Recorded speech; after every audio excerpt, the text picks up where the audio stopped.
termasuk daripada niat yang ikhlas adalah mengurus janda tanpa harus menikahinya.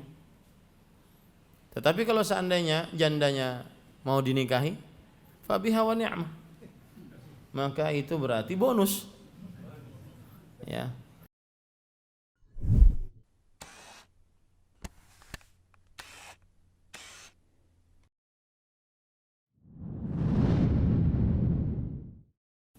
Assalamualaikum warahmatullahi wabarakatuh. Bismillahirrahmanirrahim. Innal hamdalillah nahmaduhu wa nasta'inuhu wa nastaghfiruh wa na'udzu billahi min shururi anfusina wa sayyiati a'malina. Man yahdihillahu fala mudilla lahu wa man yudlil fala hadiya lahu. وأشهد أن لا إله إلا الله وحده لا شريك له وأشهد أن محمدا عبده ورسوله. يا أيها الذين آمنوا اتقوا الله حق تقاته ولا تموتن إلا وأنتم مسلمون. يا أيها الناس اتقوا ربكم الذي خلقكم من نفس واحدة وخلق منها زوجها وبث منهما رجالا كثيرا ونساء واتقوا الله الذي تساءلون به والأرحام إن الله كان عليكم رقيبا. يا أيها الذين آمنوا اتقوا الله وقولوا قولا سديدا يصلح لكم أعمالكم ويغفر لكم ذنوبكم ومن يطع الله ورسوله فقد فاز فوزا عظيما. أما بعد فإن أصدق الحديث كتاب الله وأحسن الهدي هدي محمد صلى الله عليه وعلى آله وسلم وشر الأمور محدثاتها وكل محدثة بدعة وكل بدعة ضلالة وكل ضلالة في النار. Alhamdulillah, kita bersyukur pada Allah Subhanahu wa taala pada hari ini Jumat malam Sabtu 11 Rajab 1441 Hijriah, kita dimudahkan oleh Allah Subhanahu wa taala untuk kembali duduk bersama di Masjid As-Salam, Banjarmasin, Kalimantan Selatan, dalam sebuah kajian rutin setiap Jumat malam Sabtu pekan pertama, membaca kitab Al-Kabair yang ditulis oleh Al-Imam Al-Hafidh Abu Abdullah Muhammad bin Ahmad bin Uthman bin Qaymaz Al-Zahabi rahimahullahu ta'ala, ulama Islam abad ke-8 Hijriah, wafat pada tahun 748 Hijriah. Salawat dan salam semoga selalu Allah berikan kepada Nabi kita Muhammad sallallahu alaihi wa ala alihi wasallam, pada keluarga beliau, para sahabat, serta orang-orang yang mengikuti beliau sampai hari kiamat kelak. Dengan nama-nama Allah yang husna dan sifat-sifatnya yang mulia, kita berdoa, Allahumma aslih lana dinana alladhi huwa ismatu amrina wa aslih lana dunyana allati fiha ma'ashuna wa aslih lana akhiratana allati fiha ma'aduna waj'alil hayata ziyadatan lana fi kulli khair waj'alil mauta rahatan lana min kulli syarr. Wahai Allah, perbaikilah urusan agama kami yang merupakan benteng diri kami, dan perbaikilah urusan dunia kami yang di dalamnya tempat kembali kami, dan perbaikilah urusan dunia kami yang di dalamnya tempat tinggal kami, dan perbaikilah urusan akhirat kami yang di dalamnya tempat kembali kami, dan jadikanlah kehidupan sebagai tambahan bagi kami dalam setiap kebaikan, dan jadikanlah kematian sebagai peristirahatan bagi kami dari setiap keburukan. Allahumma amin. Ahibati hafizakumullahu ta'ala, masih kita membicarakan al-kabiratu tsalitsata asyrata, aklu malil yatimi wa dhulmihi, dosa besar ke-13, memakan harta anak yatim dan juga menzaliminya. Pada pertemuan sebelumnya kita sudah membaca, kemudian kita lanjutkan, dan lanjutannya ini adalah menyebutkan kisah, kemudian juga menyebutkan dalil-dalil yang lemah.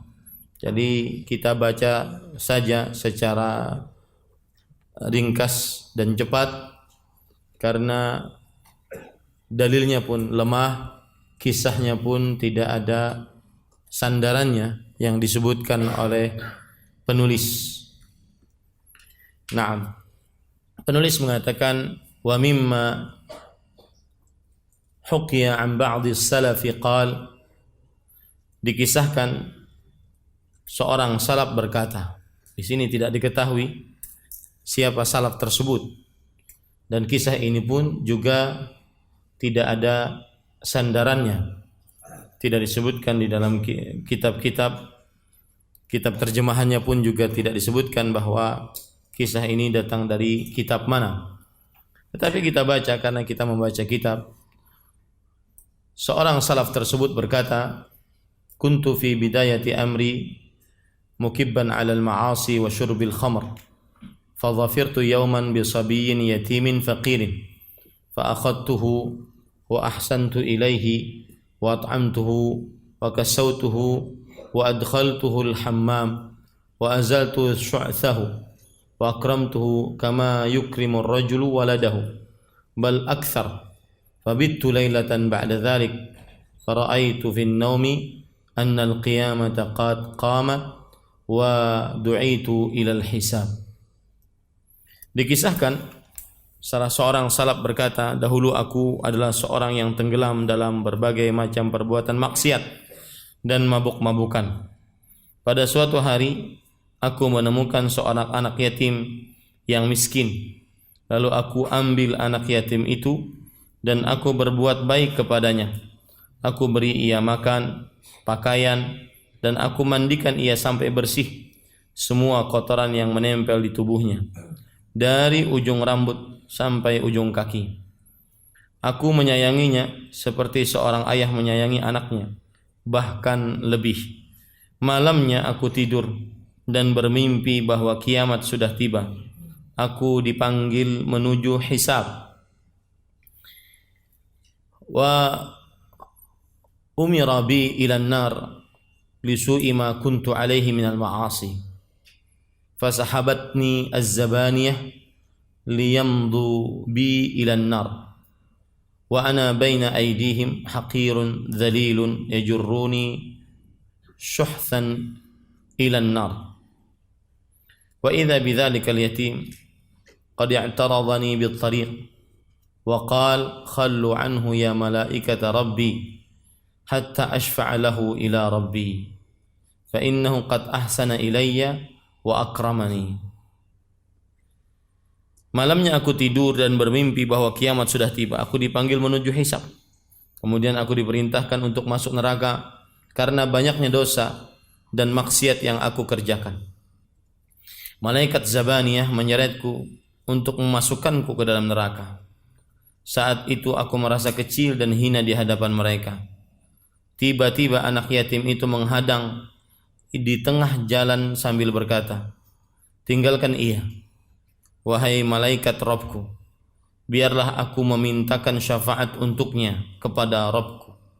Yang dimaksud biarlah aku memintakan syafaat untuknya kepada Rabbku, maksudnya adalah anak yatim tersebut akan datang kepada Allah Subhanahu wa taala memintakan ampun kepada Allah untuk orang yang sudah menyayanginya tadi. Itu yang dimaksud dengan anak yatim memintakan syafaat kepada Allah Subhanahu wa taala. Kemudian fa innahu qad ahsana ilayya wa akramani. Sesungguhnya ia telah berbuat baik kepadaku dan telah memuliakanku. Faqalatil malaikah inna lam nu'mar bidzalik wa idzan nida'u min qibalillahi ta'ala yaqul khallu anhu faqad wahabtu lahu ma kana minhu bi syafa'atil yatim wa ihsanihi ilaih. Maka malaikat berkata, tetapi aku tidak diperintahkan untuk itu. Menunjukkan bahwasanya para malaikat mempunyai tugas dan sangat taat terhadap tugasnya. Sekonyong-konyong terdengar suara dari Allah, maksudnya tiba-tiba dengan suara yang keras terdengar seruan dari Allah, firman-Nya, biarkan dia, sungguh aku telah mengampuninya dengan syafaat anak yatim itu kepada dan kebaikannya kepadanya. Ini menunjukkan bahwasanya keistimewaan menghormati, memuliakan anak yatim, yaitu mendatangkan syafaat Allah Subhanahu wa taala. Anak yatim tersebut akan memintakan ampun kepada Allah Subhanahu wa taala untuk orang yang sudah memuliakannya. Kemudian ahibati hafizakumullah taala, fastayqadtu wa tubtu ila Allah azza wa jalla wa badaltu juhdi fi isalir rahmah ila al-aitam. Lalu aku terbangun dan aku pun bertobat kepada Allah azza wa jalla, dan saya terus berusaha semaksimal mungkin untuk mencurahkan kasih sayang kepada anak-anak yatim. Nah, ini kisah ya, belum disebutkan siapa yang meriwayatkan, hanya disebutkan di dalam kitab Al-Kabair. Dan saya sudah sering sebut bahwa kitab Al-Kabair yang ditulis oleh Imam Az-Zahabi yang sudah benar-benar dikoreksi sebenarnya tidak menyebutkan kisah tersebut. Jadi kitab Al-Kabair disebutkan dalam beberapa bentuk transkrip, dan yang kita baca sekarang ini dan yang banyak diterjemahkan oleh sebagian para penerjemah sebenarnya adalah kitab yang sudah dimasuki dengan beberapa tulisan-tulisan, dengan beberapa kisah-kisah seperti yang terjadi ini. Karena Imam Az-Zahabi seorang ahli hadis, maka jarang beliau menulis kitab yang di dalamnya kisah-kisah, dongeng-dongeng yang tidak ada asalnya. Tetapi yang jelas di dalam agama Islam adalah termasuk keutamaan memuliakan anak yatim. Itu tetap berdasarkan Al-Quran dan hadis Rasul sallallahu alaihi wasallam. Adapun kisahnya hanya sebatas pengetahuan kita tidak bisa benarkan, tidak bisa juga kita sahihkan. Apalagi di sini disebutkan mimpi. Di sini disebutkan mimpi. Tapi kita beramal memuliakan anak yatim berdasarkan Al-Quran dan hadis Rasul sallallahu alaihi wa ala alihi wasallam. Walihada qala Anas bin Malik radhiyallahu anhu khadimu Rasulillah sallallahu alaihi wa sallam radhiyallahu an, khairul buyuti baitun fihi yatimun yuhsinu ilaih wa syarrul buyuti baitun fihi yatimun yusa'u ilaih wa ahabbu ibadillah ila Allah ta'ala man istana'a san'an ila yatimin aw armalah. Anas bin Malik radhiyallahu anhu, pembantu Rasulullah sallallahu alaihi wasallam, berkata, sebaik-baik rumah adalah rumah yang ada anak yatim di dalamnya yang diberlakukan dengan baik, dan seburuk-buruk rumah adalah rumah yang ada anak yatim di dalamnya yang diperlakukan dengan buruk. Hamba Allah yang paling dicintainya adalah orang yang berusaha berbuat baik kepada anak yatim atau kepada janda. Hadis ini, para ikhwan yang dirahmati oleh Allah Subhanahu wa taala, disebutkan oleh Imam Al-Baihaqi di dalam kitabnya Syu'abul Iman. Kemudian juga oleh Al-Uqaili, oleh Imam At-Tabarani dalam kitabnya Mu'jamul Kabir. Akan tetapi hadis ini dilemahkan oleh Imam Al-Albani rahimahullahu taala. Tetapi sebagaimana sudah kita sebutkan bahwasanya keutamaan memuliakan anak yatim bukan hanya dengan hadis ini saja. Cuma penyebutan hadis ini dan disandarkan kepada Rasul sallallahu alaihi wasallam, maka hadisnya adalah lemah. Dan saya sudah menyebutkan bahwa Rasulullah sallallahu alaihi wasallam ketika menyebutkan tentang keutamaan anak yatim itu benar-benar beliau rasakan, karena beliau adalah seorang yatim di masa hidup beliau. Bahkan beliau sebelum dilahirkan sudah diwafatkan bapaknya oleh Allah Subhanahu wa taala. Kemudian ketika beliau belum baligh sudah diwafatkan ibunya oleh Allah Subhanahu wa taala. Jadi hadis-hadis tentang anak yatim itu sangat berkaitan erat dengan kehidupan nyata Rasulullah sallallahu alaihi wasallam. Kemudian di sini adalah yang berbuat baik kepada anak yatim dan kepada seorang janda.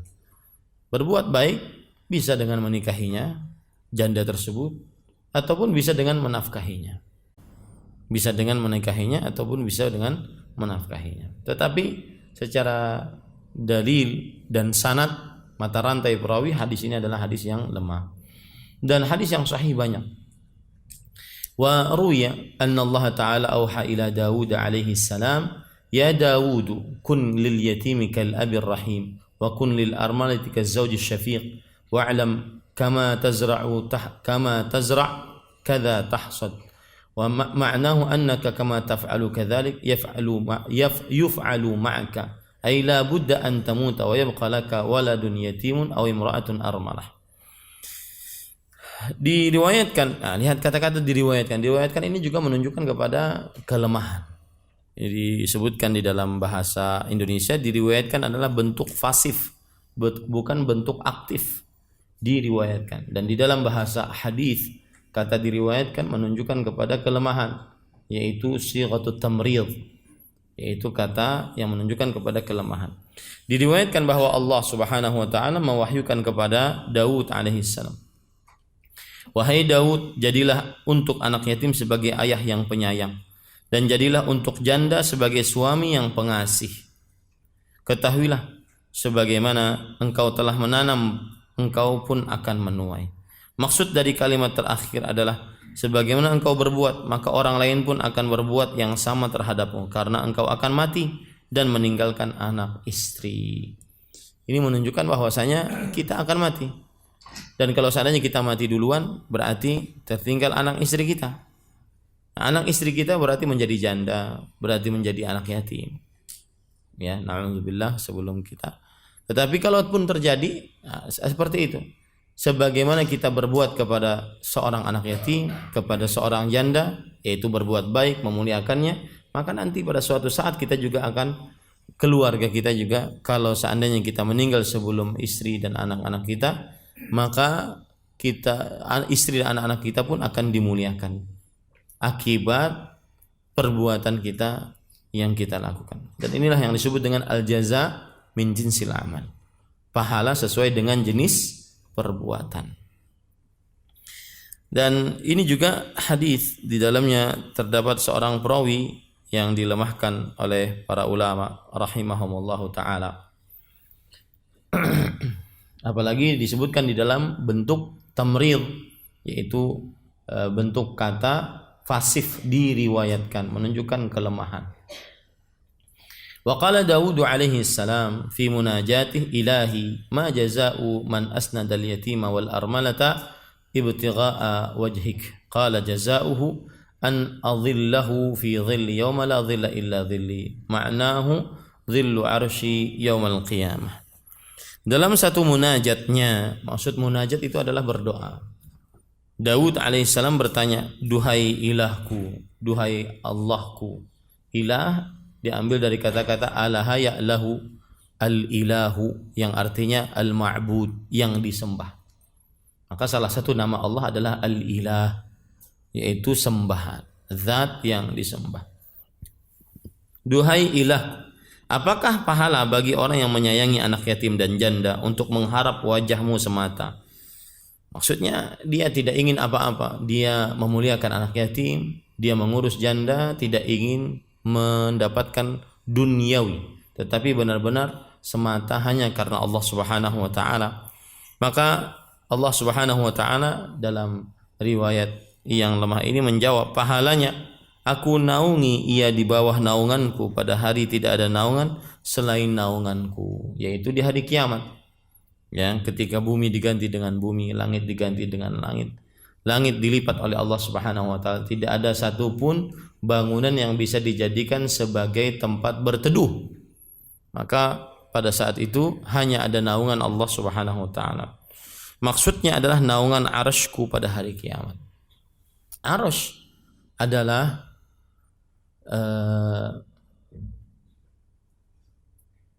Allah Subhanahu wa taala beristiwa di atas arsy.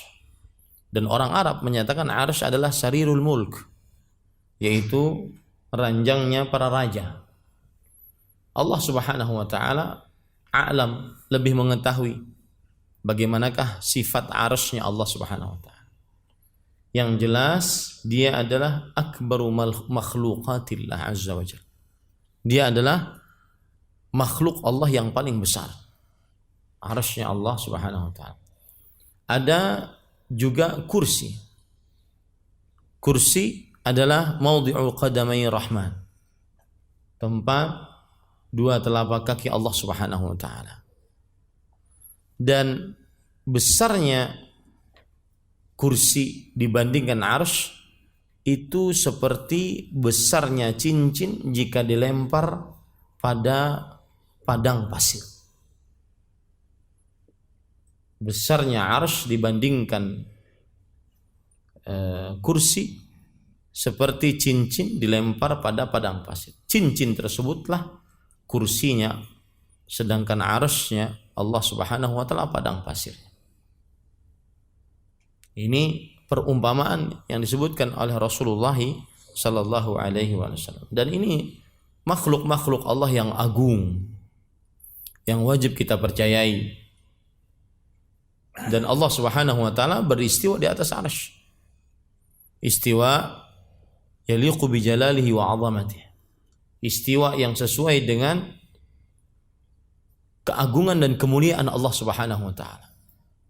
Istiwa yang harus kita tetapkan tanpa memisalkan dengan duduknya seorang raja di atas singgasana. Istiwa yang tidak ada cacat, tidak ada kekurangan.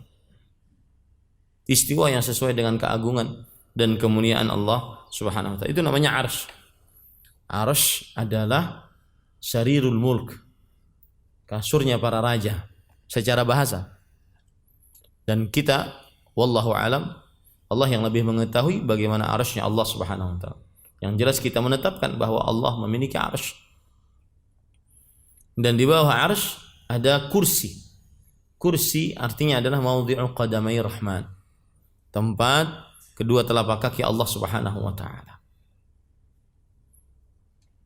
Dan perbandingan antara kursi dengan arsy adalah seperti cincin jika dilempar pada padang pasir. Sebagaimana yang disebutkan oleh Rasulullah sallallahu alaihi wasallam.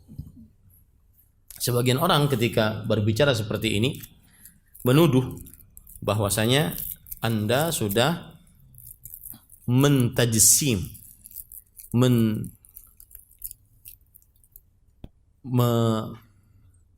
menubuhkan Allah Subhanahu wa taala. Maka kita katakan tidak. Kita menetapkan apa yang ditetapkan oleh Allah Subhanahu wa taala di dalam Al-Qur'an dan apa yang ditetapkan oleh Rasulullah sallallahu alaihi wasallam di dalam hadis-hadisnya yang sahih. Sesuai dengan keagungan dan kemuliaan Allah Subhanahu wa taala. Penetapan yang tidak memisalkan dengan makhluk dan penetapan yang tidak ada kekurangan kepada kemuliaan dan keagungan Allah Subhanahu wa taala.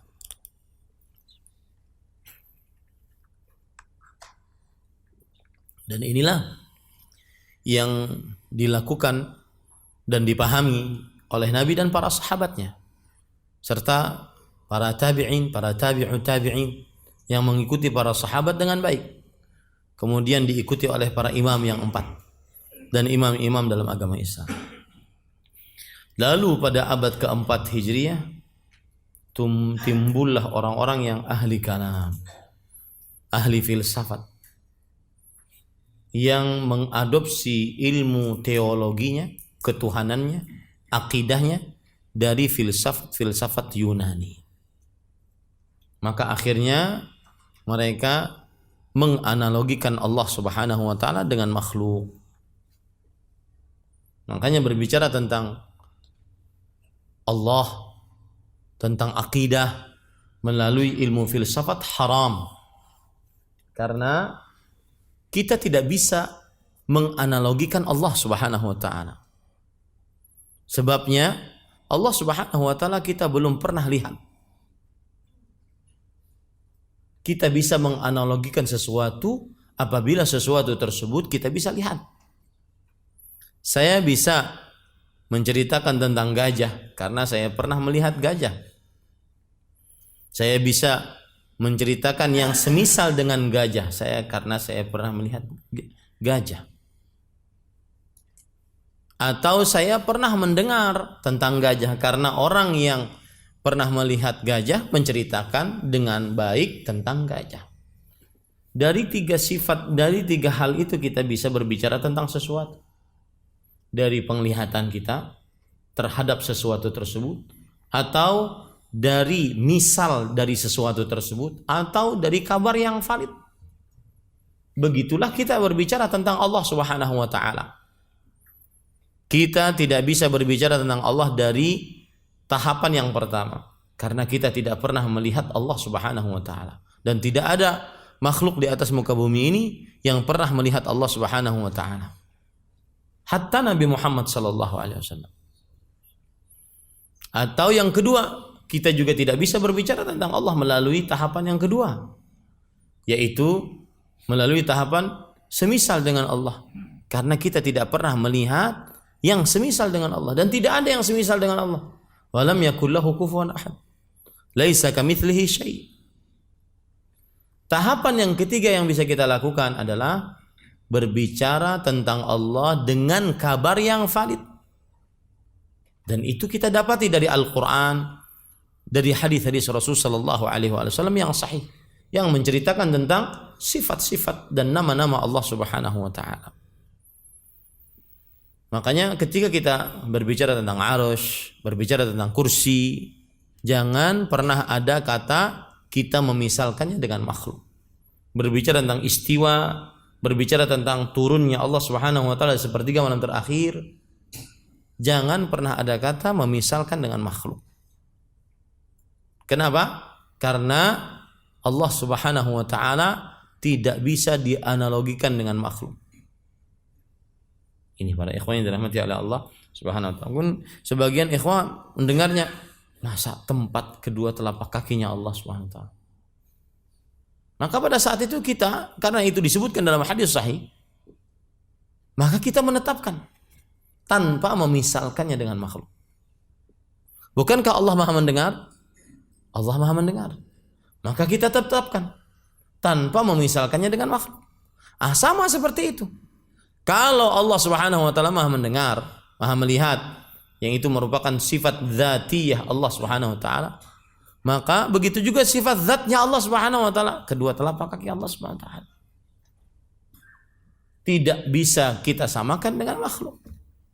Tetapi kita tetapkan sifat tersebut dan tidak kita tanyakan bagaimana, karena menanyakan bagaimana adalah bukan pertanyaan yang ditanyakan oleh para sahabat, para tabi'in, para tabi'ut tabi'in. Tugas kita mengimani dan kita paham apa maknanya. Ada sebagian orang mengatakan Ar-Rahman 'alal 'arsy istawa. Allah beristiwa di atas arsy. Ya sudah, kita tetapkan Allah istiwa di atas arsy. Apa maknanya? Apa ininya? Kita enggak tahu, pokoknya Allah istiwa di atas arsy. Ini salah. Ini namanya kaum mufawwidhah. Kaum yang menyerahkan makna dan juga kaifiyahnya kepada Allah Subhanahu wa taala. Yang benar adalah kita paham maknanya. Apa arti istiwa kita paham. Ala wartafa'a, yaitu meninggi dan di tempat yang tinggi. Kita paham maknanya. Adapun kaifiyahnya, bagaimananya, Allah yang lebih mengetahui. Tugas kita cuma menetapkan dengan pemahaman sifat-sifat Allah Subhanahu wa taala. Nah, ini sedikit menyimpang dari tema al-kabair, yaitu tentang arsy Allah Subhanahu wa taala.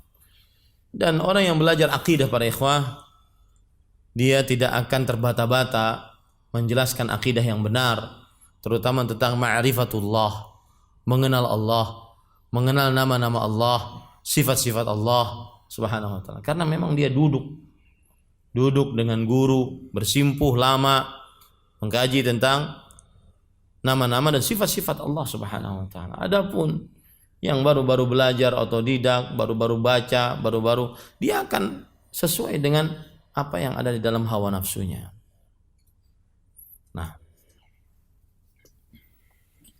Nah, kemudian setelah itu kisah panjang lebar, tidak ada dalilnya.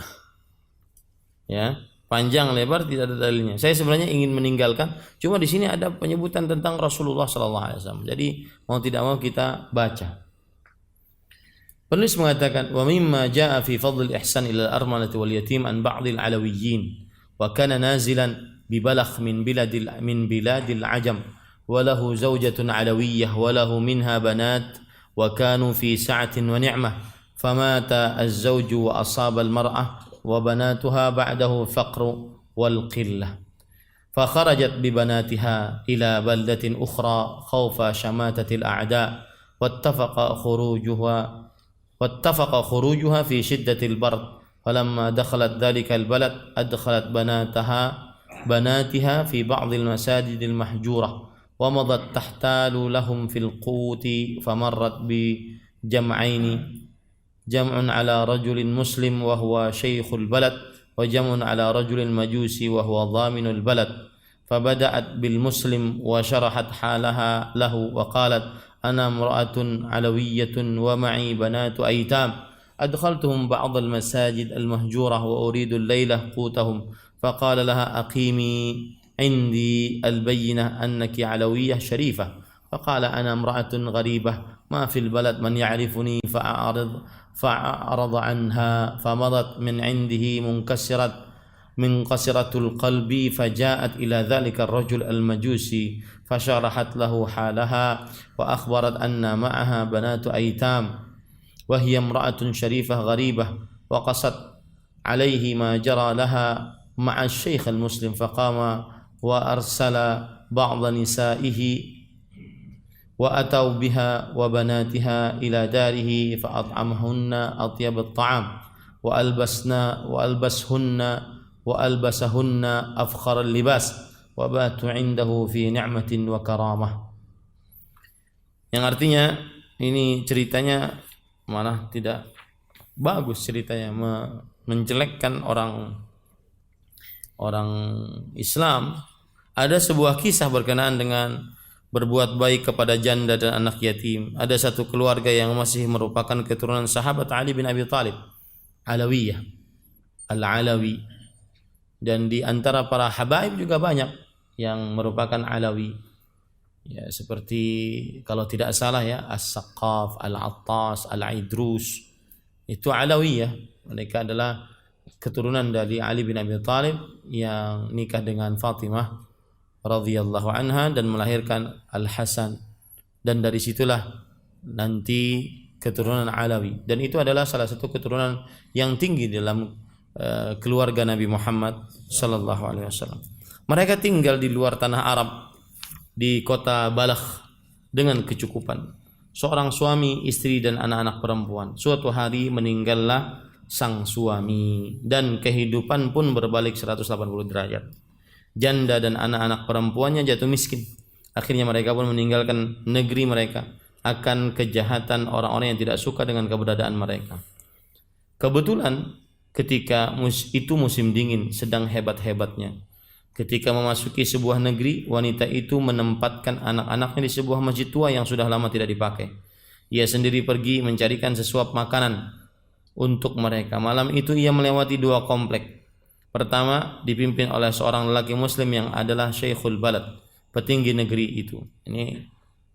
Jadi ada komplek yang memimpinnya seorang muslim, ada komplek yang memimpinnya seorang majusi. Satu komplek lagi dipimpin oleh seorang lelaki majusi, dan dia adalah Dhaminul Balad, kepala keamanan negeri. Jadi satu muslim dan satu orang majusi yang menyembah api. Wanita itu menemui lelaki muslim terlebih dahulu dan menceritakan keadaannya kepadanya. Katanya, saya adalah seorang wanita Alawiyah. Alawiyah adalah keturunan Ali bin Abi Thalib. Keturunan Ali bin Abi Thalib. Saya membawa anak-anak perempuan yang yatim yang saya tempatkan di sebuah masjid tua. Saya minta bantuan makanan buat mereka malam ini. Lelaki itu menjawab, datangkan bukti bahwa kamu ini benar-benar seorang Alawiyah yang mulia. Karena memang keturunan Alawi adalah keturunan yang tinggi di dalam keturunan Nabi Muhammad sallallahu alaihi wasallam. Dan kalau seandainya di Indonesia biasanya yang keturunan ini disebut dengan Habib. Kemudian kalau di Arab disebut dengan Syarif. Ya, disebut dengan Syarif. Sedangkan perempuannya disebut dengan Syarifah. Syarifah. Karena mempunyai keturunan yang mulia. Nah, silahkan azan dulu. Kemudian setelah itu lelaki itu menjawab, yaitu yang muslim, datangkan bukti kepada kamu, bukti bahwa kamu ini benar-benar seorang wanita Alawiyah yang mulia. Wanita itu berkata lagi, saya adalah seorang asing di negeri ini. Siapa yang mengenali saya? Lelaki itu berpaling dan tidak mau menolongnya. Wanita itu pergi dengan hati yang berkeping-keping. Maka ia pun menemui lelaki Majusi, menjelaskan kepadanya keadaannya. Ia ceritakan bahwa bersamanya ada anak-anak perempuan yang yatim dan ia sendiri adalah seorang perempuan keturunan yang baik-baik yang asing. Ia juga menceritakan kejadian antara dia dengan Syekhul Balad, yaitu orang muslim tadi. Orang Majusi itu bangkit dan menyuruh istrinya untuk menjemput anak-anak perempuan wanita itu. Mereka diberi makanan yang lezat dan pakaian yang indah. Mereka menginap di rumah itu dengan penuh kenikmatan dan kemuliaan. Qala falamma intasafa al-lail ra'a dhalika asy-syaikh al-muslim fi manamihi ka'anna al-qiyamah qad qamat wa qad 'aqada al-liwa' ala ra's an-nabi sallallahu alaihi wasallam wa idh al-qasru min az-zamrat al-akhdar syurafatihi min al-lu'lu'i wal yaqut wa fihi qubabul lu'lu' wal marjan. Yang artinya pada malam itu juga orang muslim yang telah menolak janda itu bermimpi. Ya, ini juga mimpi ya. Diambil dari mimpi-mimpi. Sepertinya kiamat sudah terjadi. Panji pun telah dikibarkan di atas kepala Nabi Muhammad sallallahu alaihi wasallam. Tiba-tiba tampak sebuah istana yang terbuat dari zamrud hijau. Serambinya terbuat dari mutiara dan mirah delima, dan kubahnya terbuat dari mutiara dan permata marjan. Kemudian pada ikhwan yang dirahmati Allah, faqala ya Rasulullah liman hadzal qasr. Lelaki muslim tadi bertanya, wahai Rasulullah, untuk siapakah istana ini? Kemudian qala li rajulin muslimin muwahhid, untuk seorang lelaki muslim yang ahli tauhid. Artinya dia muslim dan mentauhidkan Allah Subhanahu wa taala. Faqala ya Rasulullah, ana rajulun muslim muwahhid. Jawab orang tersebut, wahai Rasulullah, aku seorang muslim ahli tauhid. Lalu Rasulullah sallallahu alaihi wasallam berkata, aqim 'indil bayyinata annaka muslim muwahhid. Rasul sallallahu alaihi wasallam bersabda, datangkan bukti bahwa kamu adalah seorang muslim ahli tauhid. Jadi sebagaimana tadi dia mengatakan kepada perempuan tersebut, datangkan bukti bahwa kamu adalah Alawi, wanita yang mulia. Lalu dibalik dalam mimpi ini, datangkan bukti bahwasanya kamu adalah seorang muslim yang muwahhid, yang ahli tauhid. Qala fa baqiya mutahayyiran faqala lahu Rasulullah sallallahu alaihi wasallam, ma qasadtuka al-mar'ah al-alawiyyah qulta aqimi 'indi al-bayyinata annaka alawiyyah. Maka orang itu kebingungan. Lalu Rasulullah SAW menjelaskan, ketika kamu dimintai tolong oleh seorang wanita Alawiyah, itu kamu mengatakan, datangkan bukti kepada kamu, datangkan bukti bahwa kamu benar-benar seorang Alawiyah. Begitu juga denganmu sekarang. Maksudnya, sebagaimana engkau mengatakan saat ada perempuan yang mengaku Alawi, maka saya juga berlakukan engkau seperti itu. Fantabaha ar-rajulu hazinan ala raddihi al-mar'ata khaibah, thumma ja'ala yatufu bil balad wa yas'alu anha hatta dulla 'alaiha annaha 'inda al-majusi. Lelaki itu terbangun dan sangat bersedih telah menolak wanita itu. Maka ia berkeliling ke seluruh penjuru kota mencari wanita itu sampai ada yang menunjukkan kepadanya bahwa wanita itu ada di rumah seorang majusi. Fa arsala ilaihi fa atahu fa qala lahu uridu minka al-mar'ata asy-syarifata al-alawiyyata wa banatiha. Maka ia mendatanginya dan berkata, aku ingin menjemput wanita yang mulia, wanita Alawiyah beserta anak-anaknya tersebut. Faqala ma ila hadha min sabil waqad lahiqani min barakatihim ma lahiqani. Orang itu berkata, tidak bisa, aku telah mendapatkan barakah yang tidak terhingga atas kedatangan mereka ini. Ya, aku telah mendapatkan berkah yang tidak terhingga atas kedatangan mereka ini. Mungkin hartanya bertambah ataupun keuntungannya bertambah selama ada wanita janda dan anak-anak yatim ini di rumahnya. Qala khudh minni alfa dinar wasallimhunna ilayya. Aku beri kamu 1000 dinar, serahkan mereka kepada aku. Faqala la af'al. Maka orang tersebut mengatakan tidak bisa. Kemudian qala la budda minhunna. Harus, kata si muslim ini. Faqala alladhi turiduhu anta ana ahaqqu bihi wal qasru alladhi ra'aitahu fi manamika khuliqa li. Orang itu berkata lagi, apa yang kamu inginkan sungguh aku lebih berhak memilikinya. Istana yang kamu lihat dalam mimpimu itu diciptakan untukku. Atadullu alayya bil Islam. Apakah kamu akan menunjukkan kepadaku tentang Islam? Fa wallahi ma nimtul barihah ana wa ahli dari hatta aslamna kulluna ala yadil alawiyah. Demi Allah, aku dan keluargaku tidak tidur tadi malam kecuali bahwa kami semua adalah masuk Islam berkat wanita itu. Jadi kisahnya ya begitulah. Saya sebenarnya membuang-buang waktu untuk baca kisah ini karena kisahnya belum ada dalil, kisahnya mimpi. Ya. Kemudian para ikhwan yang dirahmati oleh Allah Subhanahu wa taala, kemudian kisahnya bawa-bawa tentang Rasulullah sallallahu alaihi wasallam. Rasulullah SAW berkata kepadaku, apakah wanita Alawiyah dan anak-anaknya bersamamu? Aku jawab, iya wahai Rasulullah. Lalu beliau bersabda, istana itu untukmu dan keluargamu. Kamu dan keluargamu menjadi penghuni surga. Kamu diciptakan sebagai mukmin oleh Allah sejak zaman azali. Artinya si Majusi tadi dia masuk Islam. Ya. Qala fansarafa al-muslimu bihi minal huzni wal ka'abah ma la ya'lamu illallah. Maka si muslim pun pulang dengan penuh rasa sedih dan kecewa. Tidak ada yang tahu sedalam apa kesedihan dan kecewanya selain Allah Subhanahu wa taala. Ini kan kurang bagus ceritanya. Kenapa? Karena muslim tidak seperti itu. Ya, muslim memuliakan, jangankan orang muslim, apalagi keluarga Nabi, orang kafir saja mereka muliakan. Fanzur rahimakallah ila barakatil ihsan ila al-armalah wal aitam ma aqaba sahibahu min al-karamati fid dunya. Lihatlah betapa besar barakahnya berbuat baik kepada janda dan anak yatim. Betapa ia dapat mendatangkan kemuliaan di dunia bagi orang yang melakukannya. Walihadza thabata fi sahihain an Rasulillah sallallahu alaihi wasallam annahu qala as-sa'i 'ala al-amrah wal masakin wal kal mujahidi fi sabilillah. Karena itulah dalam hadis sahih Bukhari dan sahih Muslim disebutkan bahwa Rasulullah sallallahu alaihi wasallam bersabda, orang yang berusaha untuk janda dan orang-orang miskin itu bagaikan pejuang di jalan Allah. Maksudnya berusaha di sini maksudnya adalah menolong, mengurus. As-sa'i di sini adalah menolong, mengurus, bukan berusaha hanya sekedar menikahinya. Ya. Tetapi menolong, mengurus dan seterusnya. Qala rawi ahsibu qal wa qal qa'im la yaftur wa kas-sha'im la yuftir. Was-sa'i 'alaihim huwa al-qa'im bi umurihim wa masalihim ibtigha'a wajhillah.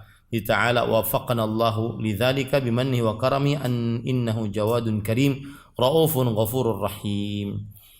Perawi hadis mengatakan, saya kira beliau juga bersabda, dan seperti orang yang bangun malam untuk beribadah yang tiada henti dan laksana orang yang berpuasa tanpa berbuka. Artinya yang mengurus janda dan orang miskin itu seperti berjihad di jalan Allah, dan seperti orang yang bangun malam tidak pernah berhenti bangun malamnya, salat malamnya, dan seperti orang yang berpuasa di siang hari tidak pernah tidak puasa di siang hari. Ini keistimewaan orang yang mengurus janda dan orang-orang miskin. Ya. Makanya kami dari Yayasan Intan Ilmu yang membawahi pesantren Intan Ilmu, insyaallah taala hari Selasa depan kita akan launching program KYM, Kafil Yatim dan Miskin, khusus untuk santri-santri yang miskin dan juga yatim. Kita akan buka program tersebut sehingga mereka bisa tercover. Jadi kalau di intan ilmu itu, kalau seandainya ada yang tidak sanggup untuk membayar, maka kita berusaha untuk mencarikan siapa yang mampu untuk membayarkannya, sehingga orang-orang yang mampu untuk sekolah secara otak tidak terhambat gara-gara tidak mampu secara finansial. Ini tapi bukan berarti kemudian bermudah-mudah di dalam sekolah. Tidak, kita tetap akan menyeleksi siapa yang pantas, siapa yang tidak pantas untuk menjadi santri. Karena kadang-kadang sudah dibiayai, ternyata ketika dalam perjalanannya tidak menghasilkan, maka ini kita letih sendiri, ya, tidak menghasilkan seperti yang diharapkan. Tapi alhamdulillah beberapa santri yang dibiayai mereka malah lebih semangat dan memperlihatkan prestasi-prestasinya. Berusaha untuk janda dan orang-orang miskin itu maksudnya mengurus berbagai keperluannya dan kemaslahatan bagi mereka karena mengharap wajah Allah Subhanahu wa taala. Nah, ini berarti bukan hanya sekedar menikahinya, ya. Nah, kalau seandainya tidak menikahinya, tidak diurus jandanya, nah ini tidak benar, ya. Jadi termasuk daripada niat yang ikhlas adalah mengurus janda tanpa harus menikahinya, ya, tanpa harus menikahinya, mengurus janda kemudian menafkahinya tanpa harus menikahinya. Tetapi kalau seandainya jandanya mau dinikahi, fabiha wa ni'mah, maka itu berarti bonus, ya. Tapi kalau seandainya tidak ada, maka silahkan menafkahinya. Semoga Allah menunjukkan jalan untuk itu dan anugerah dan kemurahannya. Sesungguhnya Dia Maha Pemurah, Maha Pengasih, Maha Pengampun, lagi Maha Penyayang. Alhamdulillah, selesai pembicaraan kita dosa besar yang ke-14, ya. Yang ke-13 apa? Yang ke-13.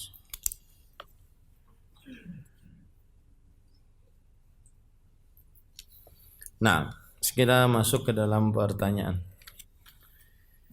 Apakah para kaum sufi, kuburiyun, beserta pengikutnya dalam melakukan perbuatan-perbuatan atau amalan-amalan mereka memang dimatikan kepada petunjuk hati nurani dan akal pikiran bahwa apa yang mereka lakukan adalah sesat? Para ikhwah yang dirahmati oleh Allah Subhanahu wa taala, kaum sufi berarti adalah orang-orang yang mengikuti ajaran tasawuf. Ajaran tasawuf, mereka sendiri berbeda pendapat. Apa itu ajaran tasawuf? Di antara para kaum tasawuf sendiri berbeda pendapat. Apa itu ajaran tasawuf? As-sufiyah sendiri diambil dari kata apa, mereka berbeda pendapat. At-tasawuf atau as-sufiyah diambil dari kata apa, mereka berbeda pendapat. Ada yang mengatakan as-sufiyah diambil dari kata-kata as-safa, yang artinya bersih, karena ajaran mereka tugasnya adalah membersihkan hati. Ada yang mengatakan diambil dari kata as-saf, karena mereka senantiasa semangat beribadah sehingga selalu memperhatikan saf yang pertama, saful awal. Tapi mungkin di zaman sekarang susah ini terbukti. Kenapa demikian? Karena orang yang mengaku dari ajaran tasawuf kemudian diambil dari kata-kata as-safa yang bersih artinya, maka ini susah terbukti. Karena di antara ajaran-ajaran tarekat sufiyah sendiri, mereka saling mengagungkan, mengunggulkan satu dengan yang lain. Bahwa tarekat fulani amalannya seperti ini, pahalanya seperti ini. Tarekat fulani amalannya seperti ini, pahalanya seperti ini, lebih daripada yang ini. Kemudian tarekat fulani, seperti misalkan perkataan sebagian orang bahwasanya ada seorang wali yang mengatakan kedua telapak kakiku membawahi seluruh wali-wali Allah Subhanahu wa taala. Ada wali yang lain, pendiri tarekat yang lain mengatakan satu telapak kakiku membawahi wali-wali Allah. Jadi mereka saling saling membanggakan dirinya. Dan itu tidak bisa dibantah. Itu termaktub di dalam tulisan-tulisan dan kitab-kitab mereka. Jadi kalau seandainya mengaku bahwasanya as-safa karena ajaran mereka adalah membersihkan hati, itu tidak terbukti dalam ajaran tasawuf. Kemudian kalau seandainya mereka diambil dari kata as-saf, as-saf yang artinya saf, artinya mereka adalah ahli ibadah, memperhatikan saf yang pertama. Di zaman sekarang juga susah terbukti. Kenapa? Karena sebagian mereka sholatnya di rumah. Ajaran-ajaran, kadang-kadang ada masjid yang mendirikan sholat isya, sholat maghrib berjamaah di masjid, sedangkan ini berzikir sendiri di rumah. Padahal mereka laki-laki dan mereka dewasa, berakal, baligh. Yang semestinya adalah meskipun ini memakai pendapat, misalkan pendapatnya Imam Syafi'i atau pendapatnya mazhab Syafi'i, bahwasanya sholat berjamaah tidak wajib. Ya. Meskipun para ulama-ulama peneliti dari mazhab Syafi'i mengatakan wajib, kita ambil pendapat tidak wajib misalkan. Sunnah artinya. Maka tetap saja kalau seandainya sunnah semestinya tidak layak dilakukan sholat berjamaah di masjid, sedangkan tidak layak sholat berjamaah di rumah, sedangkan rumahnya sangat dekat dengan masjid. Bukankah Abdullah bin Mas'ud radhiyallahu anhu berkata, "Man sarrahu an yalqallaha ghadan musliman falyuhafidz ala haula'i shalawat haitsu yunada bihinna." Barang siapa yang ingin nanti di hari kiamat bertemu dengan Allah Subhanahu wa taala dalam keadaan muslim, maka hendaklah dia menjaga salat-salat di tempat-tempat yang dikumandangkan azan di dalamnya. Nah, ini para ikhwan. Bahkan sampai para sahabat Nabi radhiyallahu anhum yuhadza baina rajulain. Mereka dipapah di antara dua orang untuk hatta yuqama fis saf, sampai diletakkan di dalam saf. Maka saya katakan kalau seandainya as-sufiyah diambil dari kata-kata as-saf, maka ini tidak cocok. Kenapa? Karena secara bahasa tidak cocok, karena as-sufiyah bukan as-saffiyah, bukan. Tadi juga as-safa. As-safa tidak cocok secara bahasa. As-safaiyah sebenarnya. Ini kan as-sufiyah atau at-tasawuf. Ada yang mengatakan bahwa as-sufiyah diambil dari kata-kata as-suf yang artinya benang wol. Karena orang-orang terdahulu mereka ketika kaum muslimin sudah menaklukkan daerah-daerah dunia begitu luar biasa, hampir 2/3 dunia, sampai ke Spanyol, sampai ke Cordoba, yang akhirnya seorang ahli tafsir muncul dari situ, Imam Al-Qurtubi rahimahullahu taala. Maka kaum muslimin akhirnya banyak yang kaya, dan akhirnya ada gerakan untuk mengembalikan kepada kemiskinan yang dahulu. Karena dengan miskin seseorang bisa lebih khusyuk, mungkin bisa lebih nyaman beribadah. Akhirnya banyak yang dari mereka kembali ke masjid, kembali memakai pakaian seadanya. Di antaranya pakaiannya adalah kulit dari kambing ataupun domba, yang apabila dipakai berkeringat maka sangat bau, dan itu untuk menghinakan dunia. Maka itu secara bahasa. Secara bahasa saja mereka berbeda pendapat. Diambil dari mana kata as-sufiyah atau kata at-tasawuf. Belum lagi secara terminologi syar'i. Terjadi perbedaan pendapat di antara mereka. Yang dikatakan oleh Abu Yazid Al-Bustami, yang dikatakan oleh Ibnu Arabi, yang dikatakan oleh Al-Farabi, yang dikatakan macam-macam. Berbeda pendapat. Ya. Intinya ajaran tasawuf adalah ajaran yang muncul setelah ratusan tahun Nabi Muhammad SAW meninggal. Setelah ratusan tahun Nabi Muhammad SAW meninggal. Kemudian baru nanti abad ke-5, ke-6, ke-7 Hijriah baru muncul nanti tarekat-tarekat tasawuf. Artinya semakin menjadi-jadi begitu. Asalnya tidak. Asalnya hanya gerakan ingin kembali kepada kemiskinan, kembali kepada kezuhudan, kembali kepada ibadah. pada Allah Subhanahu wa taala. Kemudian berlebih-lebihan akhirnya timbullah tarekat-tarekat. Nah, ini para ikhwan yang dirahmati oleh Allah Subhanahu wa taala. Adapun kuburiyun artinya ini penggabungan dua kata. Kubur dan iyun. Jadi begini. Kalau seandainya ada daerah namanya Banjar, kemudian orang yang tinggal di daerah tersebut atau orang yang berasal daerah tersebut disebut dengan Banjari.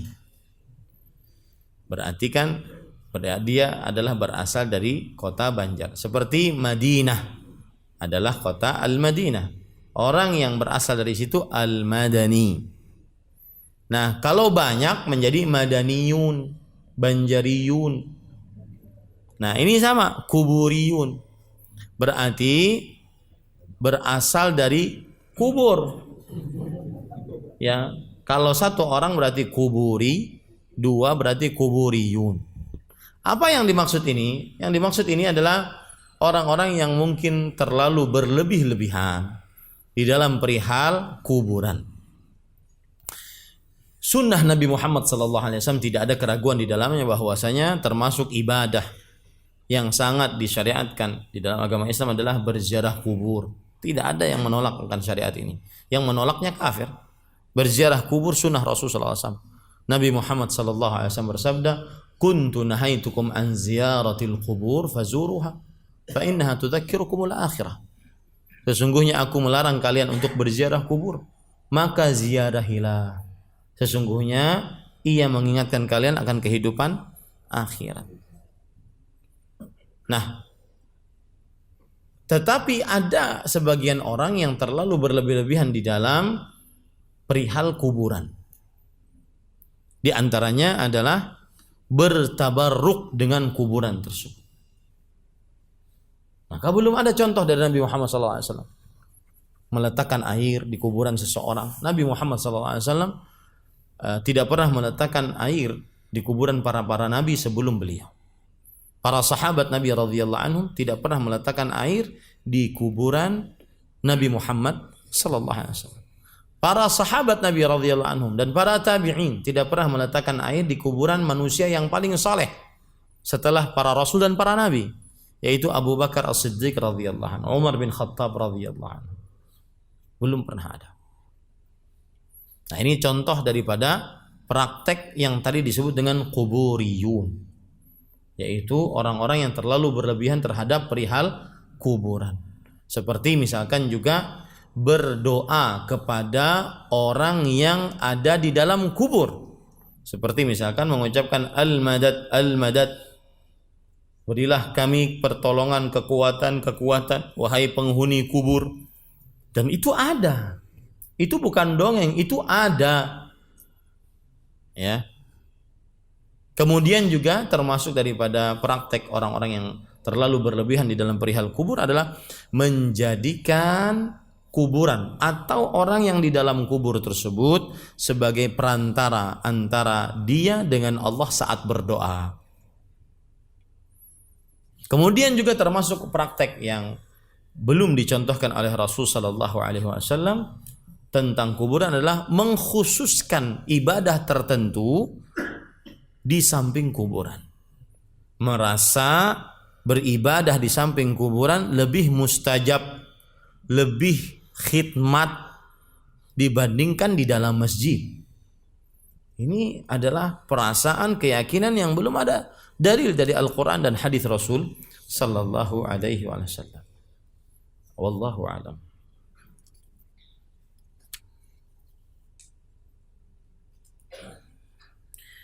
Tadi saat khutbah Jumat di MIS, Ustaz hanya menyebutkan dua hal yang harus dihindari oleh seorang muslim, yakni kesyirikan dan maksiat. Mohon bisa dijelaskan tiga hal lainnya sebagai bagian ilmu yang kami peroleh. Dua saja cukup kan? Itu kan cukup. Ya, karena khutbah Jumat kan pendek. Ya, saya mulai tadi jam 12.40, saya berhenti jam 12 jam 1 tepat. Ya, khutbah pertama. Dia pendek, tidak terlalu panjang. Kalau panjang mau panjang nanti besok. Hari Ahad pagi.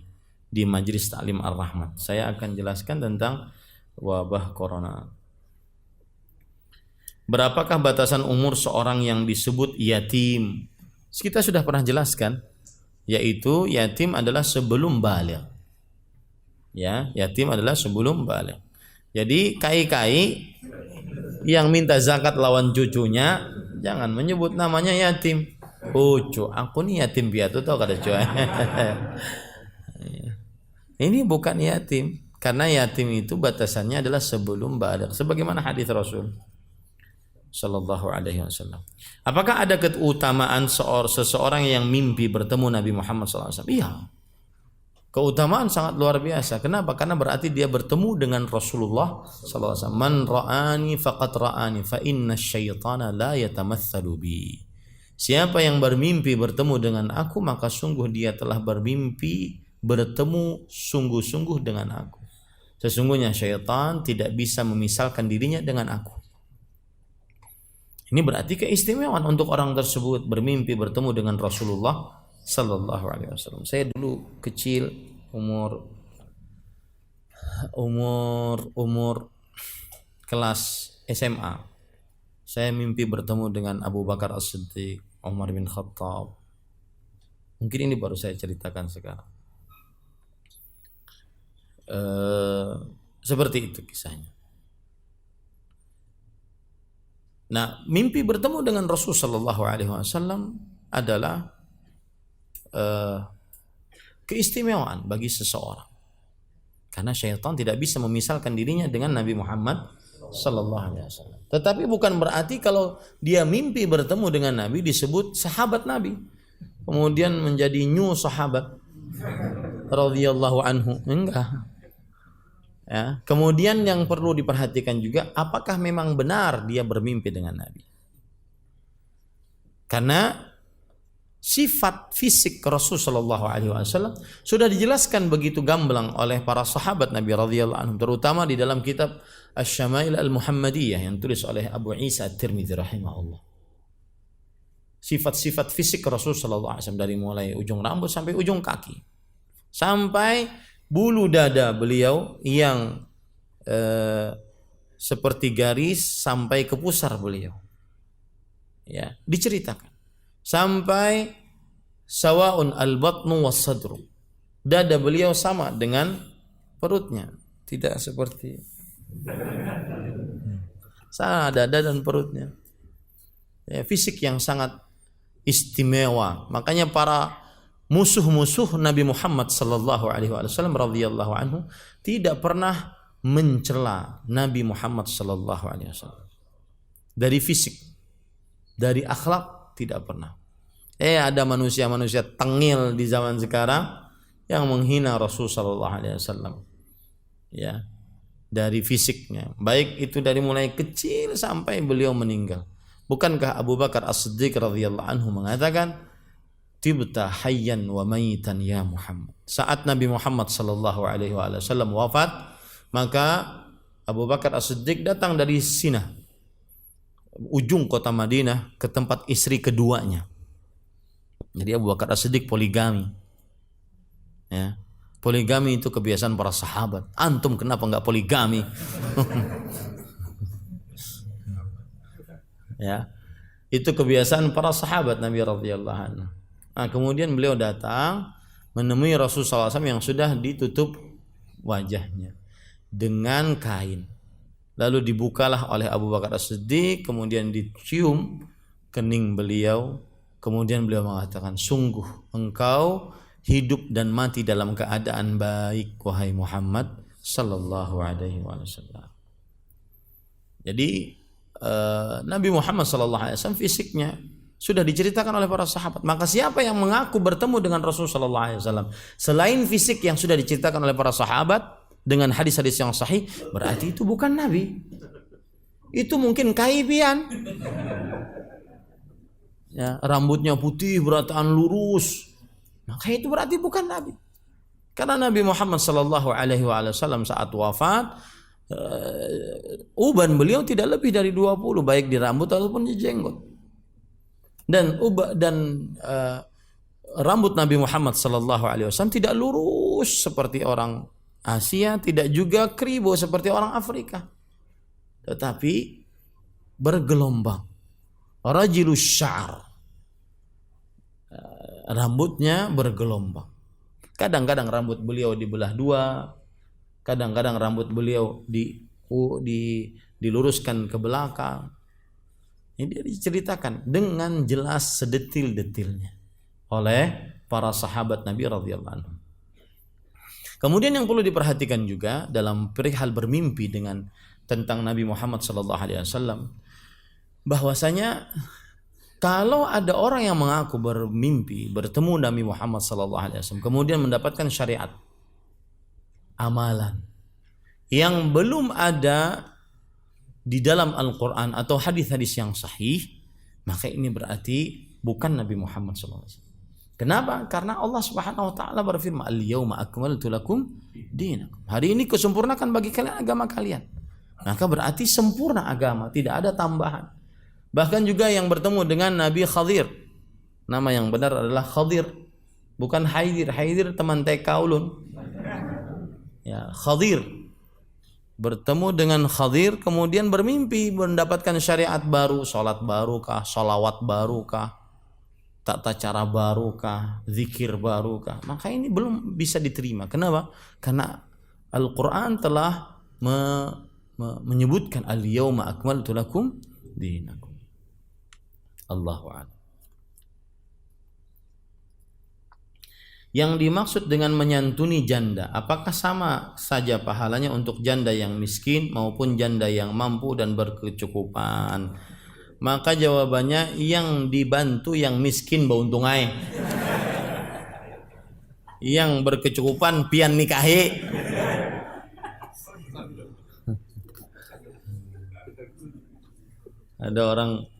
Ada laki-laki yang cuma bisa menghayal, subhanallah, dan modalnya cuma kemaluan. Pinanya nyaman kalau di sini menghayal, pinanya nyaman kalau menikah, janda, sugih, tuha, sehari mati. Nah, ini ya. Maka menikah itu ibadah, memerlukan niat yang ikhlas. Sama poligami juga ibadah, memerlukan niat yang ikhlas. Ya, memerlukan niat yang ikhlas, bukan untuk duniawi semata. Bolehkah mengucapkan dan meyakini ini berkat Rasulullah sallallahu alaihi wasallam? Berkat sama dengan mengambil berkah. Maka jawabannya para ikhwan, Rasulullah sallallahu alaihi wasallam berkah bagi umat Islam. Kalau seandainya bukan berkah, maka niscaya kita akan sengsara. Rasulullah SAW berkah bagi umat Islam. Maka perkataan ini berkat Rasulullah SAW, apa maksud Anda? Ini perkataan umum. Apa maksudnya? Apakah ingin menjadikan Rasul SAW seperti Allah yang maha kuasa, maha pencipta, maha pengatur, maha penyembuh, maha pemberi rezeki? Maka ini tentu keliru. Karena hanya Allah yang memiliki rububiyah. Alhamdulillahi Rabbil Alamin. Segala puji hanya milik Allah. Kenapa Allah yang dipuji? Hanya Allah yang dipuji. Kenapa? Karena Rabbul Alamin. Allah Rabb yang memiliki kekuasaan penciptaan, pengaturan. Tapi kalau yang dimaksud berkat adalah bahwa ajaran Rasulullah SAW adalah membawa kepada keberkahan, kebaikan, membawa kepada kasih sayang, membawa kepada keberuntungan, maka ini benar. Ya, jadi apa dulu yang Anda maksud dengan ini adalah berkat Rasulullah sallallahu alaihi wasallam? Sama juga dengan ini berkat ustadz, ini berkat kiai, ini berkat tuan guru. Apa maksudnya? Kalau seandainya yang dimaksud adalah meletakkan manusia sejajar dengan Allah, Allah Maha Pencipta, Maha Pengatur, Maha Berkuasa, maka begitu juga Tuan guruku Maha Pencipta, Maha Pengatur, Maha Berkuasa, bisa menyembuhkan penyakit, bisa mendatangkan kalau macam-macam, bisa mendatangkan musibah. Maka ini tidak benar. Ini kesyirikan. Bahkan kesyirikan yang buruk. Karena Abu Jahal, Abu Lahab saja tidak melakukan seperti itu. Abu Jahal, Abu Lahab meyakini bahwasanya Allah Subhanahu wa taala yang mencipta, mengatur, berkuasa sebagaimana dalam ayat yang begitu banyak. Luqman ayat 25 misalkan. Ya. Tetapi kalau seandainya yang dimaksud ini berkat guru, maksudnya adalah ini ajaran guru kita. Yang dengan ajaran tersebut mendatangkan barakah, kebaikan di dunia dan di akhirat. Yang dengan ajaran tersebut mendatangkan kebaikan, maka ini tidak mengapa. Ya, asalkan sang gurunya, sang ustadznya, sang kiainya mengajarkan agama, ilmu agama yang berdasar dari Al-Quran, hadis yang sahih, yang dipahami oleh para salafus saleh. Wallahu a'lam. Nah, pada pertemuan yang akan datang kita akan bahas tentang dosa besar yang ke-14, berdusta atas Allah dan Rasulullah SAW. Ma aktsaraha fi hadzal zaman. Sangat banyak sekali dosa besar yang ini, dan ini dianggap biasa oleh sebagian orang. Berdusta atas agama Allah, berbicara atas nama Allah, berbicara atas nama Nabi Muhammad sallallahu alaihi wasallam. Ini yang bisa kita sampaikan. Kita cukupkan dengan kafaratul majlis. Subhanakallah bihamdik, asyhadu an la ilaha illa anta, astaghfiruka wa atubu ilaik. Wa sallallahu nabiyana Muhammad walhamdulillahi rabbil alamin. Wassalamualaikum warahmatullahi wabarakatuh. Yuk salurkan infak dan donasi amal jariah terbaik Anda untuk operasional Rifkon TV.